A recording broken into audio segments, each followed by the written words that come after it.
Alright, Hobble Creek Canyon, kind of another edition of lunchtime fishing. I'm up fishing Hobble Creek, a little creek here, and it's about, I'd say 45 minutes away, at least from my house, south Utah County, Utah Valley. Awesome fishery. I was actually reminded of this river recently from Travis Dr. Gillespie. Came up and fished this a few days ago, maybe a week or so ago, and I used to come fish this a lot years ago, and just haven't been up here.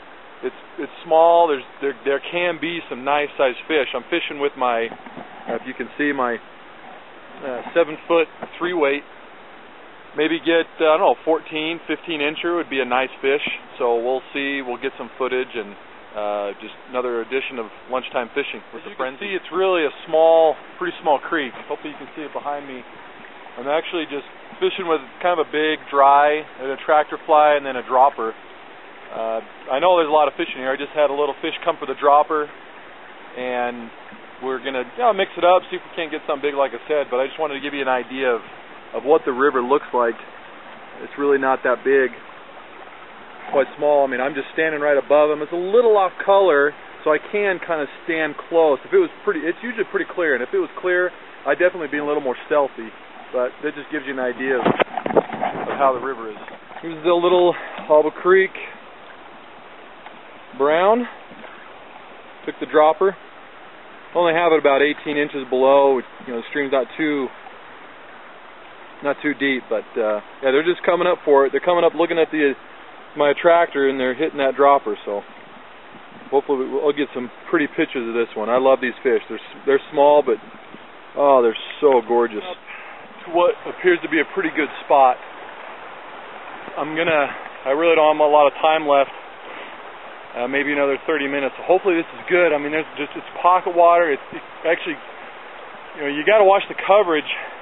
That's why you fish with a small rod. Look where you cast, look behind you, make sure you got clear, because it sucks. I mean, if you get set up for a good cast and then you just don't look behind you and you snag a tree, I mean, you should know better. But I'm right up there. You can see that. We're gonna just hike right up there, see if we can't get something. Got up here. I can see I'm on the bank just feeding on the top. I just really can't don't have anywhere to cast unless I move up, so I know I'm gonna have to spook some of these fish to at least get a good cast. But I don't know if you can see that. They're just right around on the bank, feeding off the top. Not totally consistently like you see on the Provo, but they're definitely up there feeding. Hopefully we'll get a nicer fish. See that guy? There's a little bit bigger of a fish. Maybe 10 inches. I don't know, 9, 10 inches. But still, just awesome for this river. This river, just looking, just so cool. Finally, kind of look under some rocks. I like to do that once in a while. I don't know if you guys can see that very well, but look at the size of that thing. I mean, how awesome is that? But yeah, I mean, they're all, I couldn't believe it. I mean, there were like 3 or 4 of them that size. Caught a few more fish in that pool, all about 10 inches. I'm going to walk up, just see if I can't see another bigger pool that might produce some bigger fish, and then I'm out of here. But again, if I don't catch anything, this is signing out for me, another edition of Lunchtime Fishing, Fly Fishing Frenzy.